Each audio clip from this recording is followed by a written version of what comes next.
Hello, I'm Charles Mallet with a UK Column interview, notes for which will be published at ukcolumn.org. Today I have with me Wanjiru Njoya, who describes herself as a property rights absolutist, and she is scholar in residence at the Mises Institute in Alabama. Wanjiru, thank you very much for joining UK Column. Karibu sana. Thanks so much for inviting me. Very happy to speak with you today. Good. Now, as I say, you have a particular post in an academic capacity, but I think what I'd like to do is lead the audience sort of up to that point. So can you just give us a background into your life, but particularly what it is that set you off in motion as an academic and how your upbringing has sort of informed the choices that you've gone on to make? I suppose I come from a fairly academic family. So there's lots of academics in my family. We are, I think, all of us PhDs.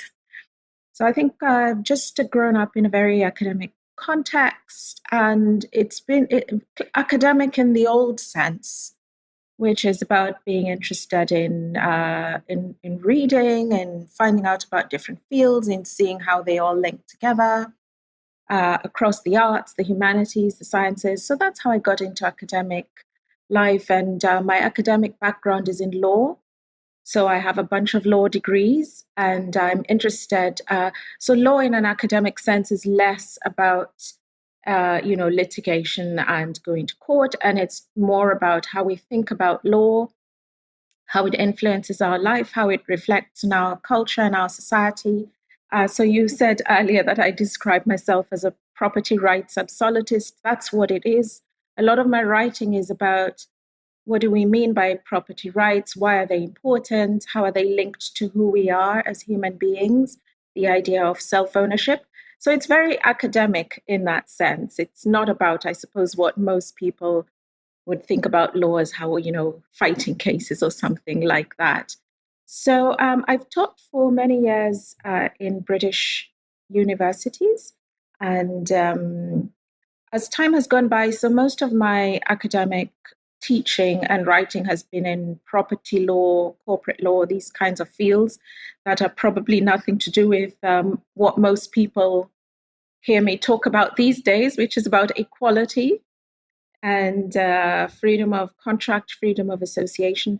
So how I got into that field of writing about law was because I felt that some of our fundamental principles are being forgotten.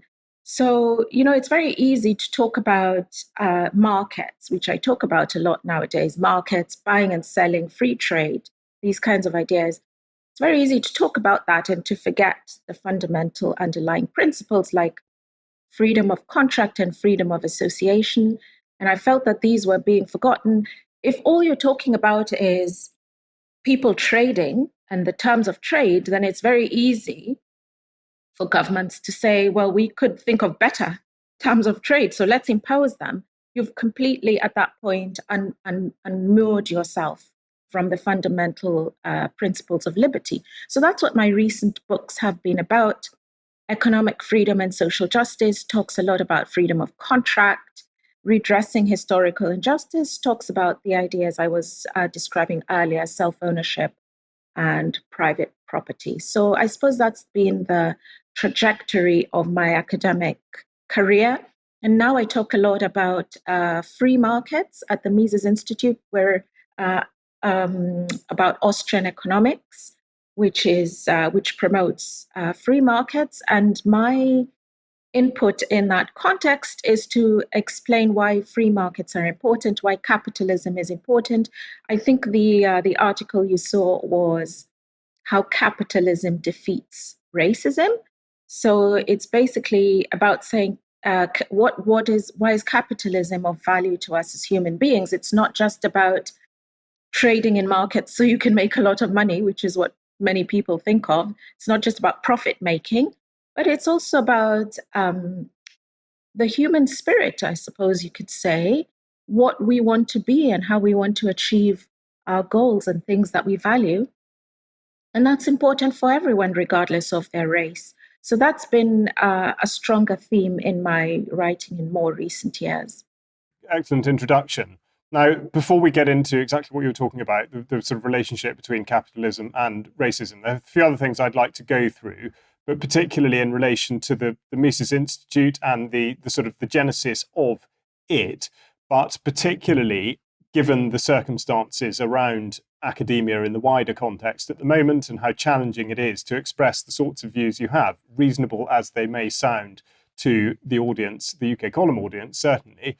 But just could you just give us a bit, where does the sort of the institute sit and how is it regarded by sort of comparable bodies or indeed treated, by say even the media or governments and that sort of thing? So the Mises Institute is essentially a school of economics. It does, if you go onto the Mises Institute website, mises.org, it says Austrian economics, freedom, and peace. So, and many economists associated with the Austrian School of Economics are writing about libertarian ideas of liberty and foreign policy that's related to how we can achieve peace. So there's a lot of ideas that, anybody can go on the Mises website and see, but the primary goal of the Institute is Austrian economics. It's a school of economics and teaches economics to students. So primarily in terms of the perception of it, it's as a school of economics that's outside what you might call the mainstream economics, which is very interventionist.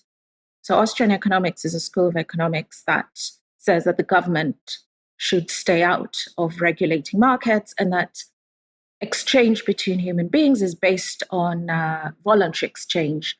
I have something to sell and you want to buy what I'm selling, and that's all it's about, and government should not be intervening. So I suppose in that sense, you were asking how it's regarded. I suppose in that sense, you could say it's regarded as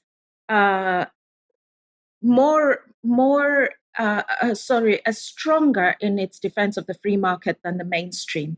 So if you think of the mainstream, let's say the Chicago School of Economics, they would be also saying that the government should stay out of market exchange, but they would be conceding, I think conceding is a good word, they would be conceding that sometimes government interventions may be useful. So somebody like Hayek would be, I think, a good example of that. Even though he's regarded as an Austrian, he would be regarded as closer to the Chicago way of thinking in that sense, where you say sometimes you may need government interventions, for example, for education, unemployment support or things like that. How the Austrian school would be regarded would be saying, no, you don't need government interventions because government interventions make things worse. So that's the way it would be regarded. And as we live in a very strongly pro-interventionist society today, that's regarded by many people as complete anathema. Like, well, what do you mean we don't need the government to intervene? If governments don't intervene, who's going to protect us? And that, again, has been a very strong theme in my work, where I'm saying this idea that you need the government to protect you is driven by fear of markets, which is an unwarranted fear. And if you're going to say, well, in markets, things could go wrong and I could end up in a very bad place, and that's why I need some protection. You could say the same about governments. Governments intervene, they try to make things better, they make things a whole lot worse. And so that's what we're trying to show, I think, is that interventionism tends to be judged, and this is a point that's been made by many economists, not just Austrians. So if you think of somebody like Walter Williams, who wasn't an Austrian, he also often made that point that we shouldn't judge government interventions by their intentions. Like, oh, the government wants to help everybody, but by their effects and their outcomes. And that's what I think the Austrian school emphasizes. So that's how it would be regarded, I would say, in that sphere of the economic world. It's completely fascinating, and it will resonate absolutely with our audience. I mean, we have an international audience, but certainly the British contingent among that will recognise absolutely your point that government intervention simply makes things worse, and that's becoming more readily observable by each passing day. That being the case, how do you and those that share your views and the sort of praxeological approach to Austrian economics, how do you exert influence? So it's always been very important as part of the Mises Institute to say that we're not a think tank. That's why I said earlier that we're a school of economics. And I would say teaching economics, especially to students, is the primary activity, but not just to students, but to anybody. It's a lifelong learning process. So we're not a think tank. We're not there to write, I don't know, policy papers that influence, I don't know, the movers and shakers of the world. Truth and reality is very important to what we're doing and what we write about, even though it may be that that's going to be rejected by whoever's making decisions about. I often refer to them in my informal writing as our lords and masters.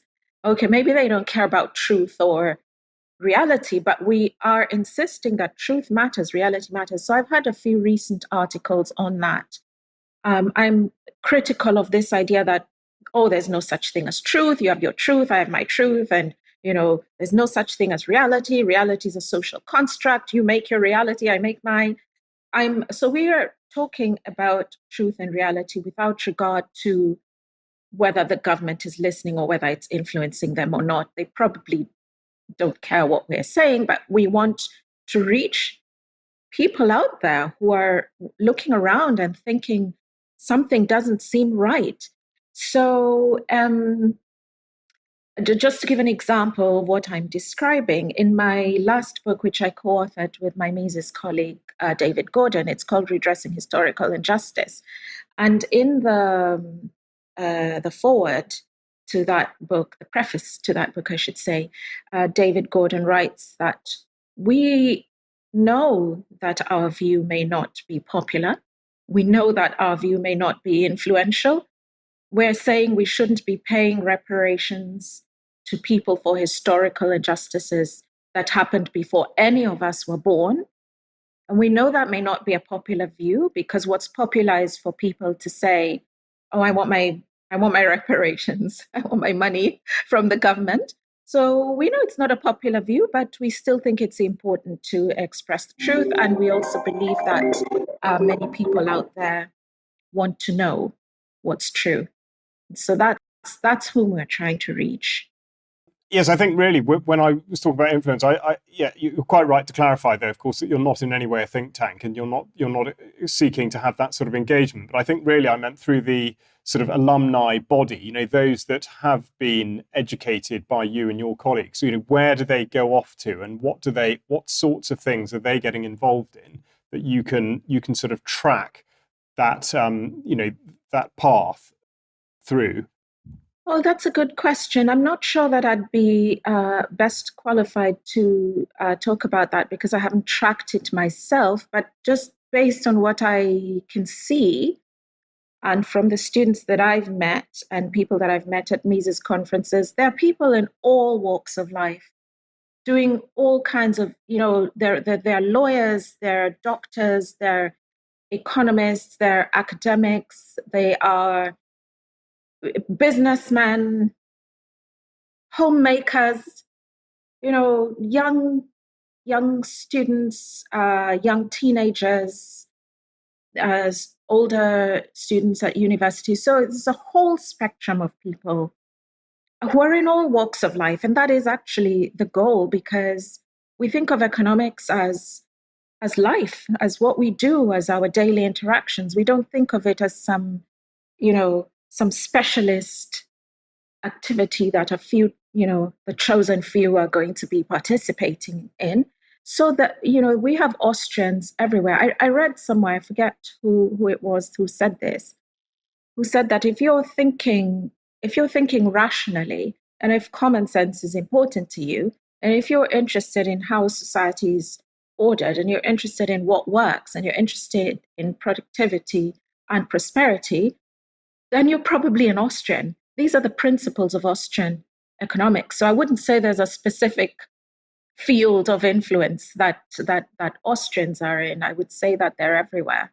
And in more recent years, I think we've seen a lot of influence in people interested in the idea of peace and of not being constantly at each other's throats, fighting and trying to amass, you know, armies behind them to sort out their differences and to say, no, that's not how civilized societies sort out their differences.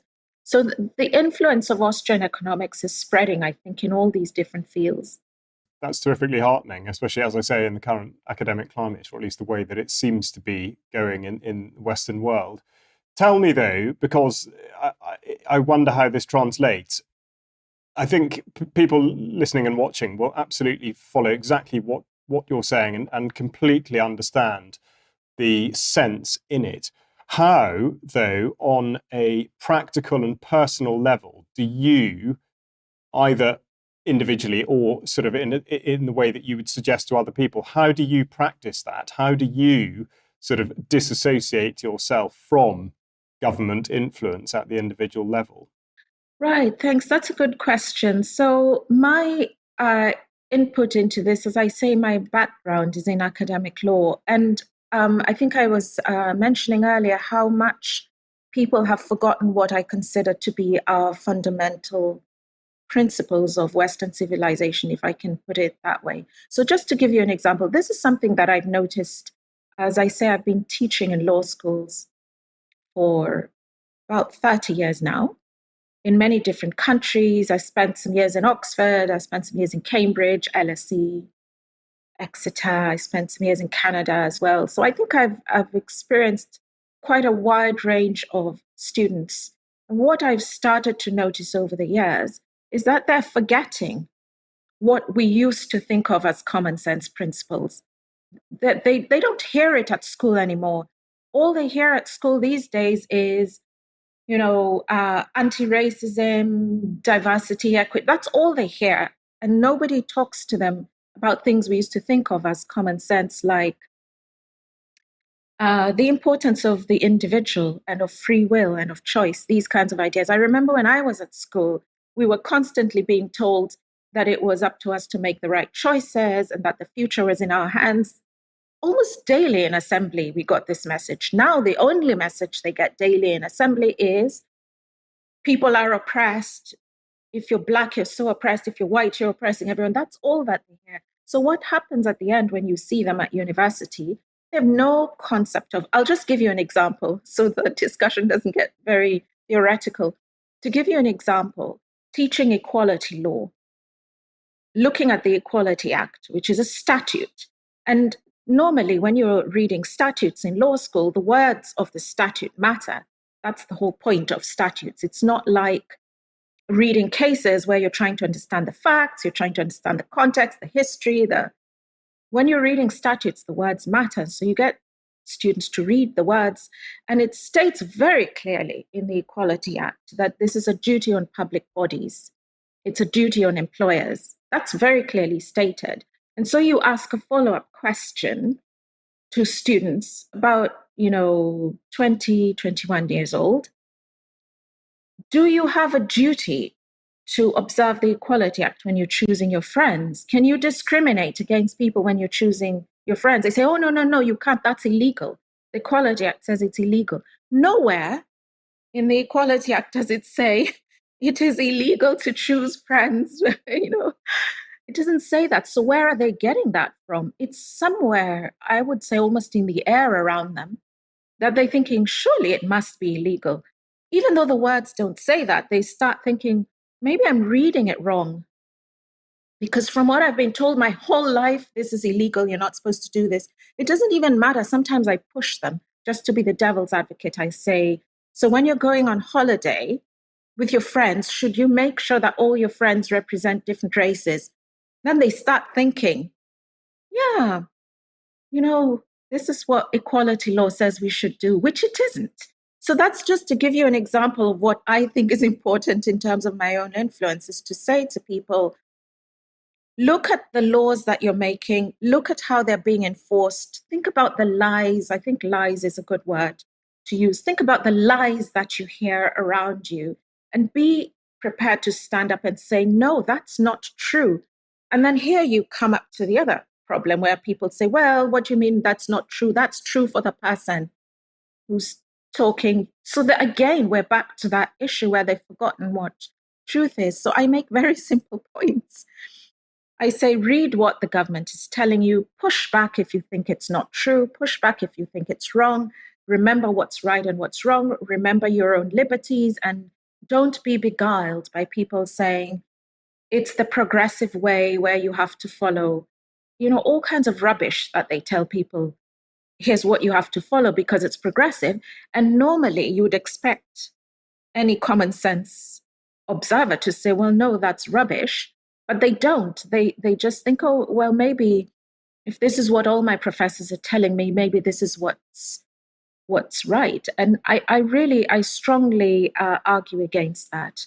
Even to the point where I think, as you've probably heard, these days in the academic context, if you stand for common sense, you get students complaining. They say, oh, I'm offended, I don't feel safe.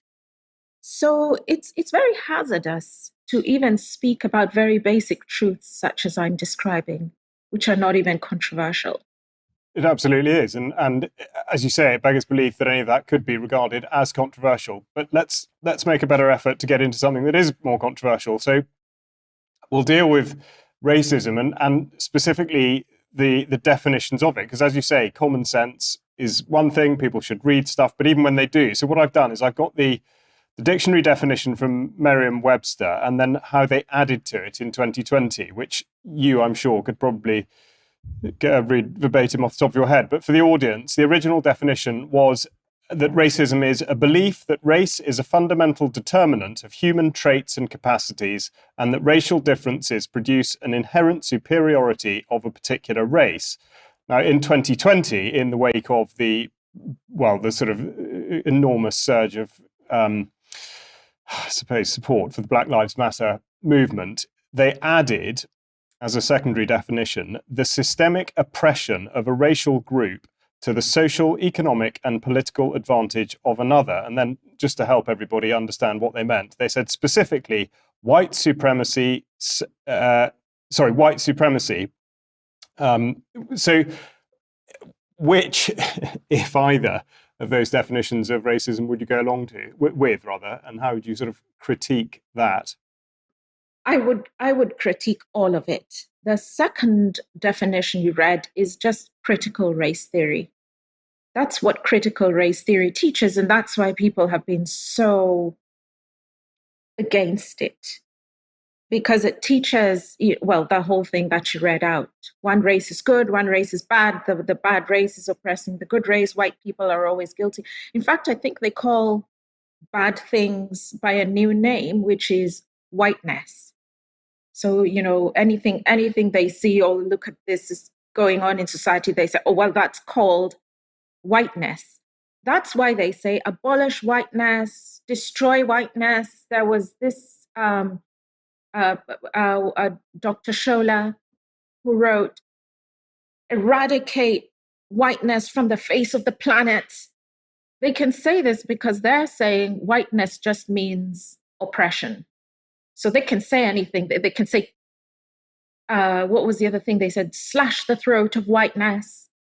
They can say kill whiteness because to them, whiteness is just, they say it's not people, it's just systems of oppression. So it's fine to talk like that. It's a metaphor. This terrible, terrible language. And many people, and this goes back to what I was saying about common sense, many people, they just find that appalling that you can speak in this way. And that's why in some states in the United States, like Alabama, critical race theory is banned. You can't teach it in public schools because it's this abhorrent ideology. So I'm obviously against it, and I think that most people are. The only people who support it are a tiny minority of committed ideologues who have some kind of twisted Marxist way of understanding the world, and that's why they have all these new ways of understanding racism. So I think most people are against that. But I'm also against the previous, what you could call the normal idea of racism that we used to have in, I guess you could say, the 1960s. So that's what people call the old idea of racism, where you say it's about discriminating against people. So to take the classic case in employment law, where you get two applicants, black and white, and then you say, oh, I don't like black people, so I'm going to hire the white person. So that's the old style of racism. And people say, well, that kind of racism was wrong. Well, I no longer accept that that kind of racism was wrong because, well, two things. First, because of I support freedom of contract, as I was saying earlier, and we can talk about freedom of contract later if you want to. But there's a second problem with it, which is that the minute you start to yield, maybe the best phrase is give an inch and they take a mile. The minute you start saying, oh, yes, racism is terrible and people are suffering, even though you have in mind that old correct idea of what is racism. So you're saying it's terrible, people are suffering from it. We need to, what's the word that they use? Stamp out racism. The minute you concede that, you've just opened your gates to the insane people. You really have, because there is no way to distinguish between them. And this is another important point that I frequently make. So people say, well, there's good anti-racism and then there's insane anti-racism. So they say we can keep the good anti-racism, we just won't do the insane anti-racism. And I always ask them, how are you going to do that? How are you going to promote anti-racism and enforce anti-racism and ensure that the only people doing that are the good people? How on earth would you do that? It's impossible. So I'll give you a practical example, again from the university's context. So people come up with, let's say, so far it looks like a sane idea. They say, let's diversify the curriculum.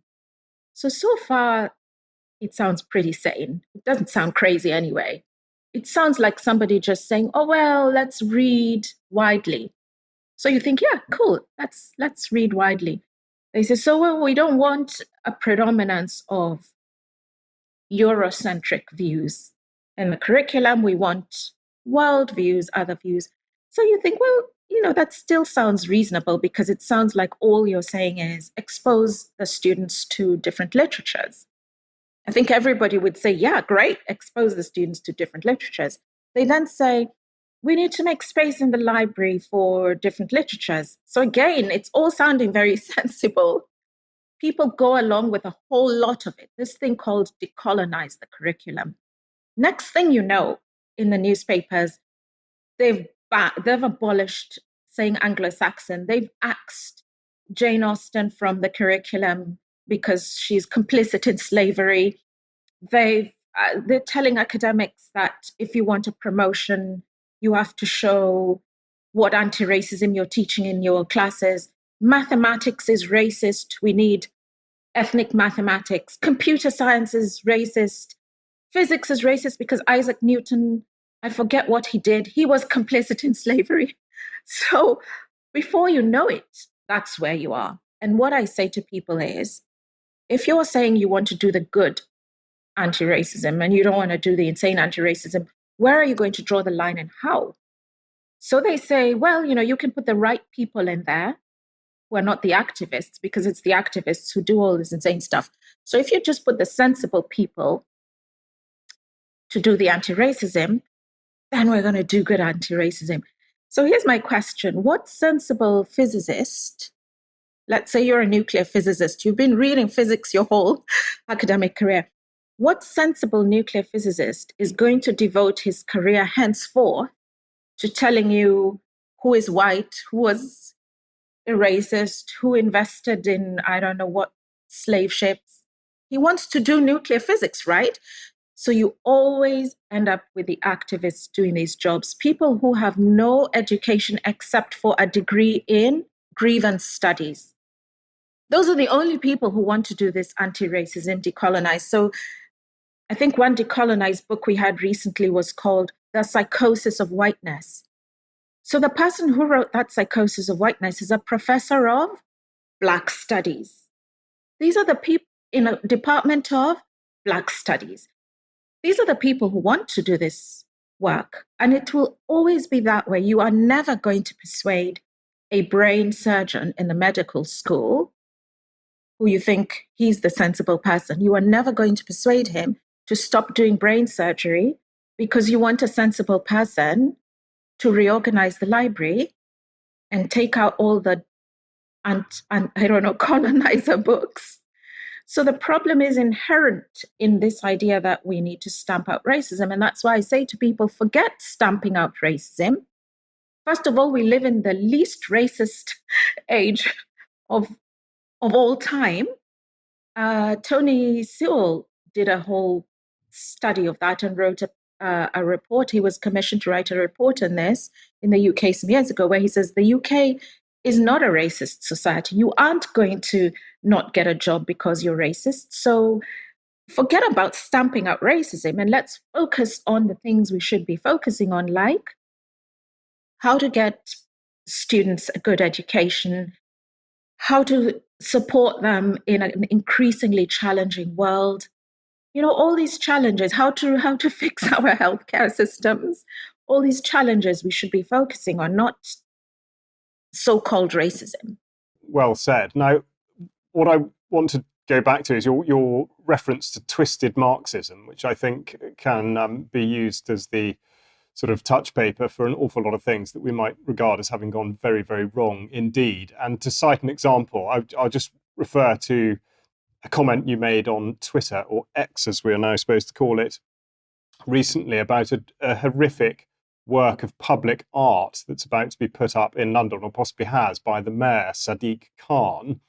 And you began your message with "blacks are so gullible."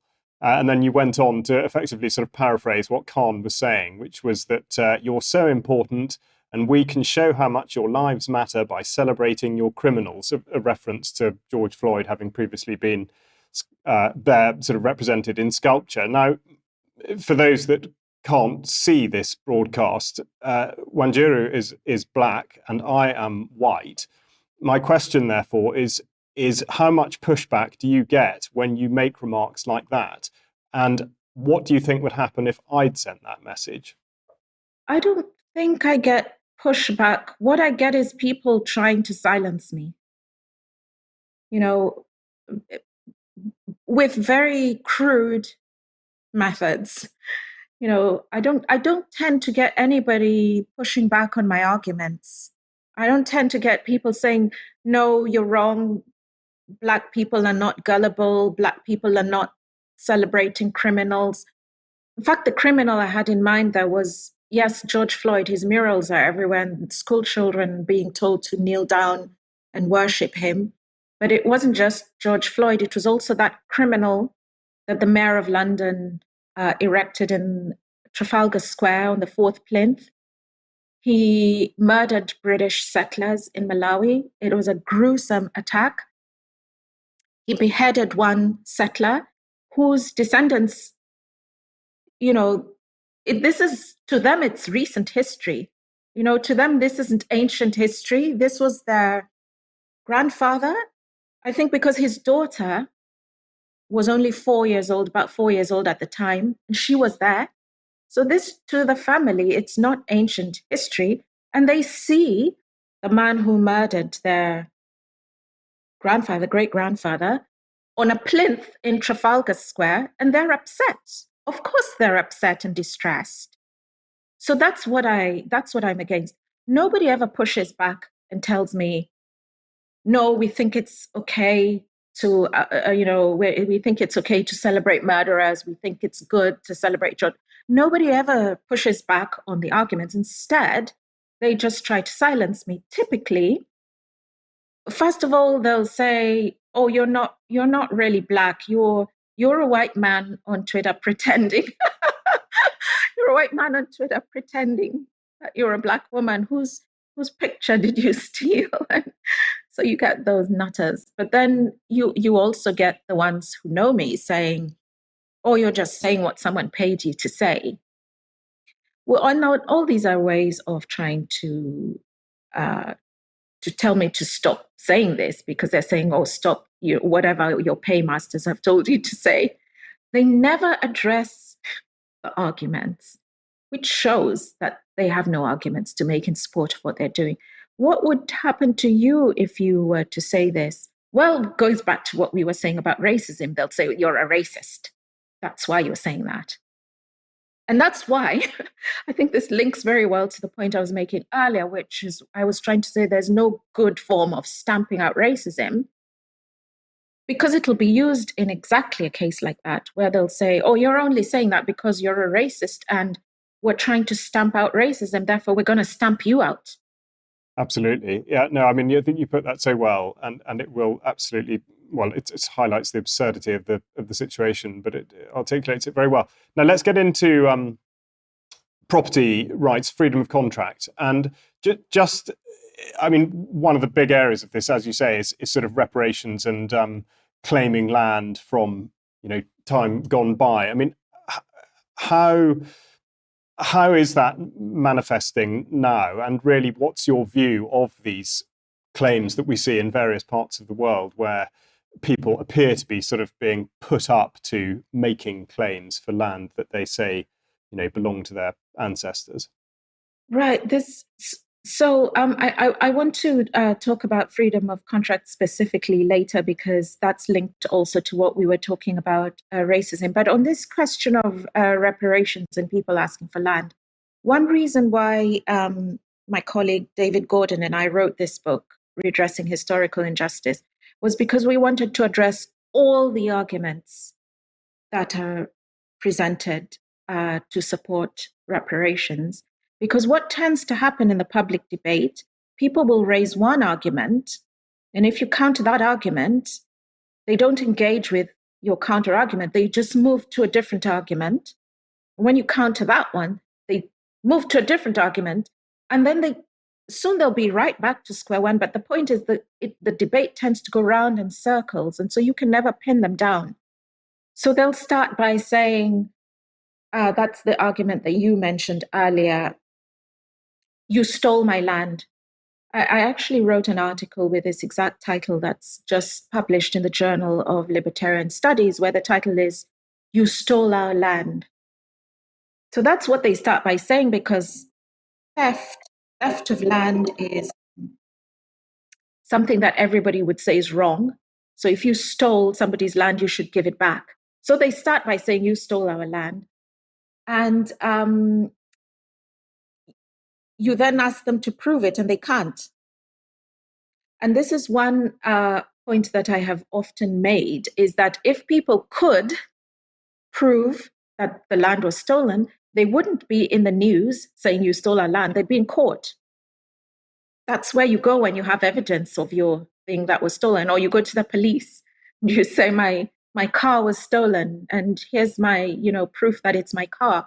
So the mere fact they're saying this is the proof that they have no evidence. And when you ask them for evidence, they then shift to another argument saying, well, you shouldn't ask me for evidence because, it's a historical crime. I don't have evidence. It's a legacy of oppression. The evidence of the legacy is you can see how oppressed I am. Well, what's the evidence of that? Oh, it's the discrimination. I'm so discriminated against. And this shows. So this is the way that the argument starts slipping from one point to another.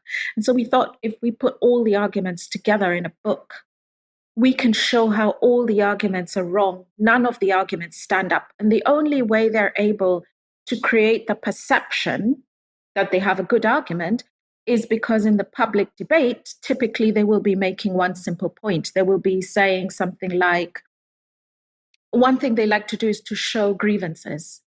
So they'll say, look at what happened in this event when my people were attacked by the brutal police. What's that got to do with you want this land? Nothing at all. But it's a kind of emotional way of making people feel like, oh no, these poor people whose ancestors suffered so much, we better give them what they're asking for. There's nothing to it. And moreover, and I think this is one point I want to make, none of the arguments that we have advanced in our book are new, that we've come up with. These are arguments that have been made over the years. In fact, going back into into the depths of time, you can see from the Enlightenment, people were saying we can't just, civilized people can't be constantly fighting blood feuds. You know, England stole from Scotland, but if you go back, Scotland stole from England. But if you go back, it was the Romans. Oh, but if you go back, it was the Vikings. And, this went on for centuries until people realized this is ridiculous. There has to be an end to this feuding about history. We should just focus on property rights, freedom of contract, freedom of association. That's the only way a civilized society can continue. So that's really the point that we're making in our book. And just to go on that theme, particularly on the freedom, the idea of freedom of contract, but also if you can, I mean, if it doesn't work, then we can do it as a follow-up question. But coming back to the idea of capitalism as a mechanism by which racism is effectively sort of neutralized, are you able to tie that into sort of an answer, or if we can deal with those sorts of things? Yeah, so, and I think this is a theme that came up earlier when we talked about racism and people saying, I've suffered racism, I've suffered, whatever. I go into the library, there are no books of my culture, all these kinds of arguments. And I have persistently said, none of that matters. This is to do with, and this is something perhaps we can talk about later, this is a kind of socialist way of thinking, that if I have problems, I need to get the government to come fix that for me. Because if you take a very simple example like, I'm struggling to find work, I'm applying for jobs and people aren't hiring me, and I suspect that that's because of my race. They don't like Black people. The government needs to come and fix that. No, the government doesn't need to come and fix that. Actually, oddly enough, many people struggle to find work. White people struggle to find work. White men struggle to find work. I mean, ask anybody, have you ever struggled to find work? And you would see it's a very common, there are deprived communities in England that are majority white. They're struggling to find work. So that's the first thing. Freedom of contract is a way of saying we think about exchange with other human beings without regard to race. We think about how's the market? How's the labor market? Who's hiring? We think about these things without regard to race. People who say, oh, well, the libraries are not very decolonized because when I went to my university library, there wasn't a book about my race. And I always say to people, what's the matter with you? Go in a bookshop and buy the book about your race. That's how freedom of contract fixes that. And then they say, well, I haven't got any money. I want a free book in the library.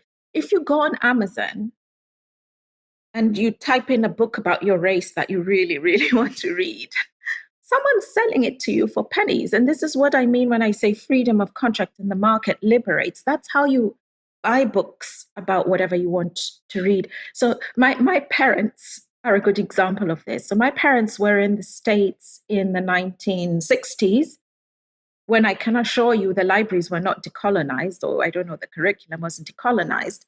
And they bought a whole load of books by African writers because they could. You went into a bookstore and there was the African section, and that was brilliant because you could buy books from all these African writers and you could read them. That's how freedom of contract and free markets liberates people. You can find anything you want. And what we should do is encourage people to find market solutions to their problems and not say, oh, no, you vote for somebody that's going to give you free stuff that's going to promote your race and your values. So that's why I think it always comes down to freedom of contract, because without freedom of contract, then yes, you're stuck. If you don't have contracts, if you don't have exchange, if you don't have markets, then yes, you could say you're stuck, and your only option at that point is to try and get the government to help you because you have no other options. That's why I think freedom of contract is so important. And I always assure people, there's always somebody out there who wants to hire you. It's not necessary that everybody must want to hire you and set out the red carpet when they see you coming. You just need one job because you're one individual. There's always somebody there who wants to pay you because you can do the job they need to be done. That's, your dollar and my dollar are the same color. So that's how markets liberate. It's a very strong message, I think, especially for younger people and parents and educators. There is a growing sense, certainly in the United Kingdom, and I think a lot of, as I say, the Western world, for want of a better descriptor, that education, certainly in the first few stages of life, is becoming more or less indoctrination, and that people are going to face increasingly sort of limited opportunities for reaching the points of view that you're discussing now. I mean, if it's possible to sort of give advice or describe ways in which people could take action against this as they have children in the education system or from outside of it, where would you point people? Wow, that is such a big and important question about what people can do, because this ideology for our children is poisonous. It's okay for us. We're a little bit robust because, we're not at school. But if you think about young children who are hearing this every day, being told, it's hopeless, you are so doomed, and there's nothing that you can do to fix your situation. One example that I like to give that was covered in the Daily Mail. I think it was in the Daily Mail I saw it. Yes, it was. It was a 9-year-old boy at school. He was in year, no, he wasn't 9 because he was in year 6 or 7. Anyway, young boy at school, black boy in a Scottish school with very few black children. And the head of the school decided to do anti-racism in the school assembly and thought, oh, there's a black child in my school. I'll get him to come in front of the entire school assembly and tell us how oppressed he is. And this poor boy had no warning. So he was at assembly. He was only, I remember him being very young, no more than, he was maybe 10 or 11. At his school assembly, called out in front of the entire school for being black and told, oh, you poor oppressed thing, tell the school how oppressed you are. You had no idea. This is terrible. What can we do? It's so difficult because I do accept that some of these heads are well-meaning. They probably think, oh, I don't want to be a racist. I want to help anti-racism. So it's very difficult to come up with a solution that will work for everything. So some people say, oh, no, those teachers are not well-meaning. They're activists. You should fire them. You can't just fire all the teachers. You literally can't go into school and say, oh, all of you are a load of Marxist activists. You're all fired. Because they get this at teacher training. That's the other thing. It's coming from the teacher training. So you get a whole graduating cohort of teachers who are peddling these Marxist theories, and you just can't fire them all. You'd have to close the schools. So it's difficult to find a solution. What I try to do is to encourage parents. There's a lot you can do at home to talk to your children, to inoculate them against this. I know it isn't easy because when we went to school, parents told us, listen to your teacher and do what your teacher tells you. And actually, if you defied the teacher, you'd be in trouble at home as well for having done that. So it's very hard, I think, for those of us with children in school to tell them, if your teacher tells you you're oppressed, that is not true. Or if your teacher tells you you're an oppressor, that is not true. So in Canadian schools, to give an example, as I know you have an international audience, they have schools where they get every single morning to tell the children to declare that they live on stolen land. They're basically squatters. Your parents stole this land and now look here, we all are squatting on other people's land. Aren't we terrible? They tell this to little children. There was an Australian mother with a young child in kindergarten, so 3 or 4 years old, very, very young, who came home and said, are we bad people? Because that's what they were learning in kindergarten. So I try to encourage parents to to talk to their children and to try and counter the narrative that children are getting from school. And I know it's difficult if the teachers are telling your children, oh, your parents are racists. It puts the children in a very, very difficult position. So this is why some states, I think I said this earlier, like Alabama, they banned this. They just said, you are not allowed to teach children this at school. It's simply prohibited. And then they start saying, well, what about our free speech? We should be able to teach anything you want. And Alabama said, no, that's simply banned. And so I don't know if that's a good solution, because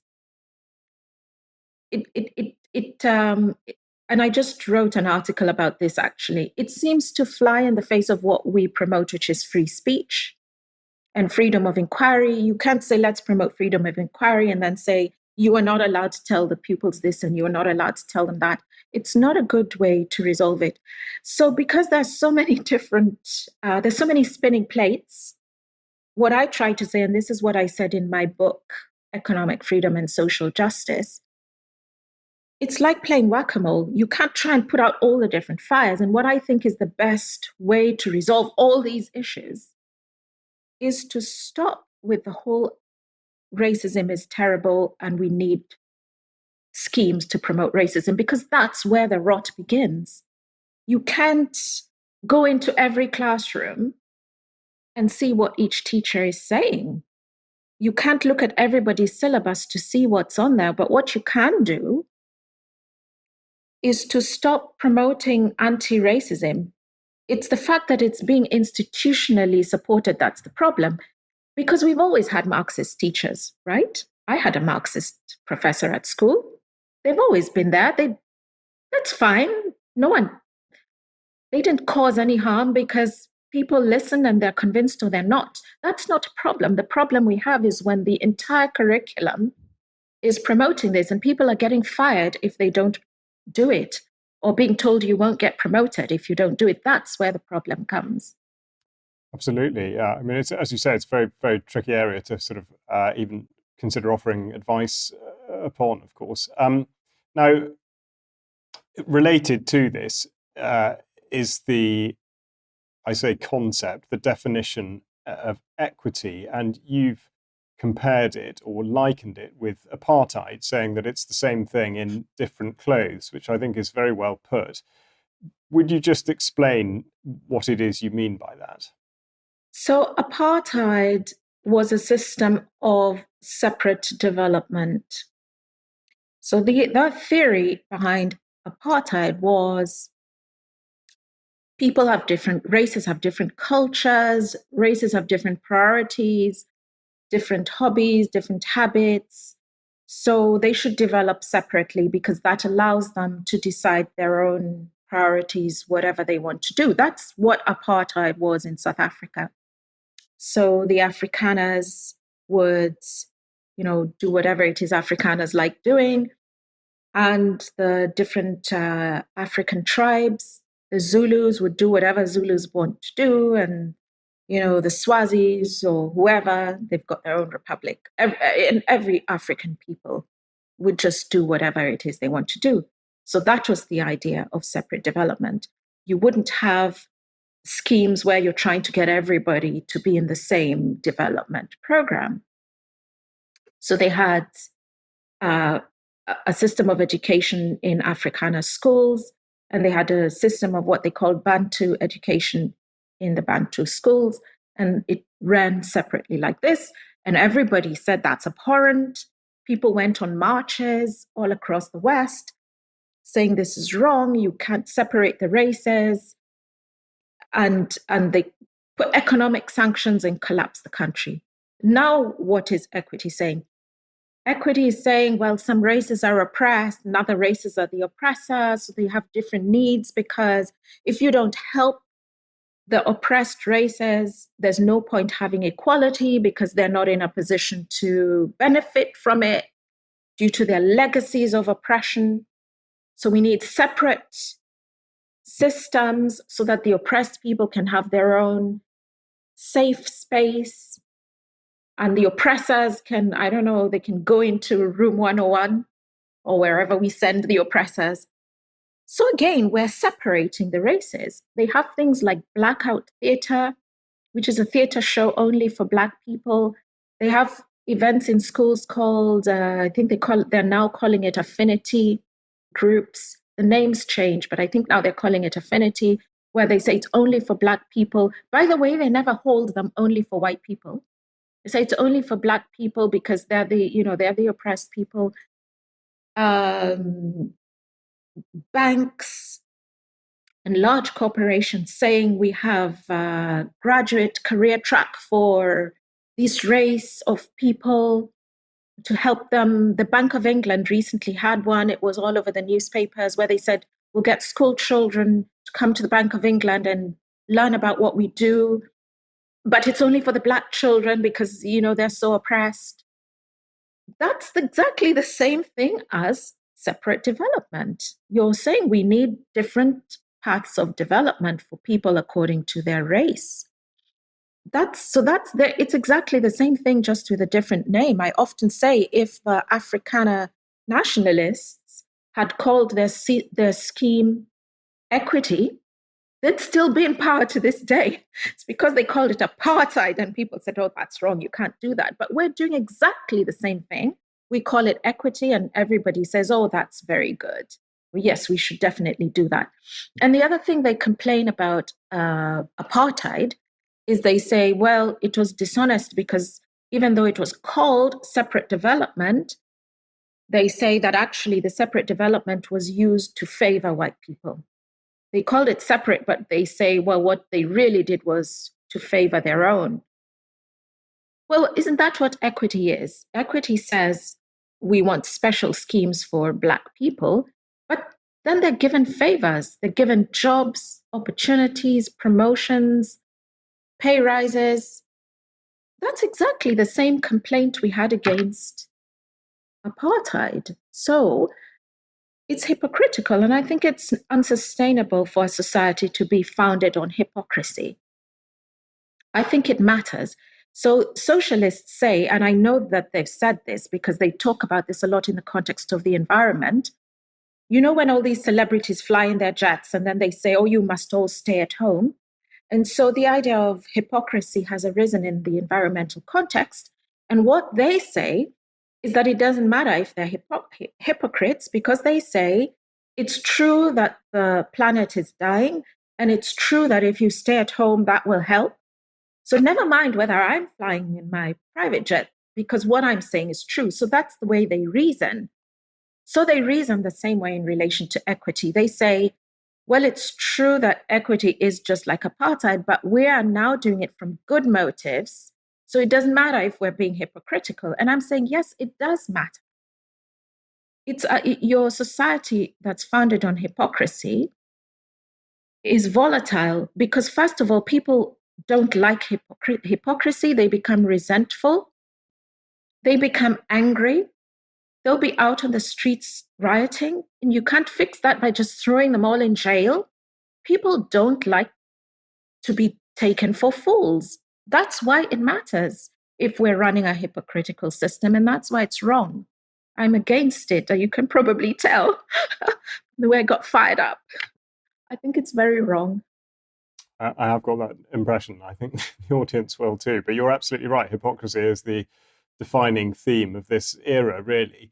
But not to want to sort of put a downer on it. With that in mind, and the fact that exactly like what you're saying with apartheid and equity, and that history is not necessarily repeating, but certainly rhyming. How do you see this going? I know that's a terribly general question, but I mean, do you see that there will be increasing sense of revulsion at all of this, and that people will start to take greater control of the public sphere and sort of beat governments back? I think, and I think a lot of people have said this, that as long as the sensible middle, or what likes to think of itself as the sensible middle, as long as they're doing nothing, because they don't suffer from all this that much. I know because many of them are my friends. They say, oh, it's appalling, this shouldn't be, but they're not really that bothered, frankly. It's not affecting their life that much. Sure, they may think that's terrible if the children are being told that they're oppressors. But it's not affecting them that much. They'll just tell their children, oh, pay no attention, and they'll move on. And they don't realize there's actually a group of people out there who don't have the luxury of saying it doesn't matter that much. There are people, let's give the example of these training schemes, career tracks, telling people, I think Apple was the one in the news the other day. Goldman Sachs was also in the news for doing this. So let's take those kinds of schemes where you tell people this is a track for getting a job and it's only for Black people. There are actually people who have no other options. They're in school. That was their hope, that they hoped I could have an opportunity. That's closed off to them because of their race. They aren't in the sensible middle where they can say, oh, well, it doesn't matter. That's unfortunate. I'll go find something else. They actually feel that their one hope has been cut off. Of course, they get resentful. That's what people are now calling the far right, saying, oh, well, they don't like diversity. That's because they're the far right. No, they're not the far right. They're people saying, where do I go now? And another point that they've been trying to make is a lot of diversity people have, I don't know, other countries they can go to. Look, if you're a global citizen that lives anywhere, then if the country you're living in collapses, you just hop along to another country. But there are a lot of people who are saying, I don't have that option. This is my country and this is my only option. And if I'm locked out of all opportunities, well, that's the end of that. They start to feel desperate. They start to feel like their back's against the wall. And if they feel they have nothing to lose because their back is against the wall, it becomes very dangerous. And I always say you can't just tell people not to be, what do they call it? Radicalized. You can't just tell people, well, don't be radicalized. Because they will be radicalized. You're oppressing them, oddly enough.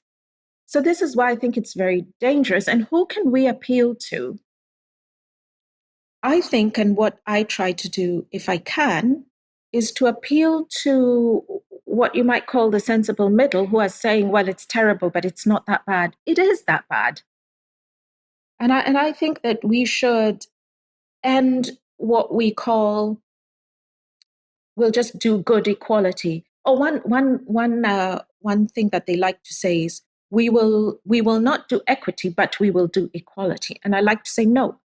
Because when you say you're doing equality, that's what we end up with. And that's why it's wrong for us to do it. So these are the people I try and reach, the people who think, oh, everything's going a little bit wrong, but it's not very wrong. It is very wrong. It absolutely is. And I think that's a poignant note upon which to begin to draw to a close. Wanjiru, people will have been fascinated in everything that you've gone through sort of to this point. And I know that we would have had hours more of sort of various topics to talk through. But please tell us, where can we go to look further into your work and indeed I know obviously you're on X. Where can people find more about what you're doing? Right. Thanks so much for the great questions. These issues I think are so important. And if you go on the Mises website, that's mises.org/Njoya, my surname, Njoya. I've written about all the things that we've talked about because I try to situate it in, as I said earlier, the wider literature. And so if you go on there, I mean, it's not just me, also my other Mises colleagues writing about these themes. That's the best place to go to read more about this and maybe think more about what can be done. And you are on Twitter as well, but I can't remember what your Twitter name is. My Twitter handle is @Wanjiru Njoya, which is just my name. Okay.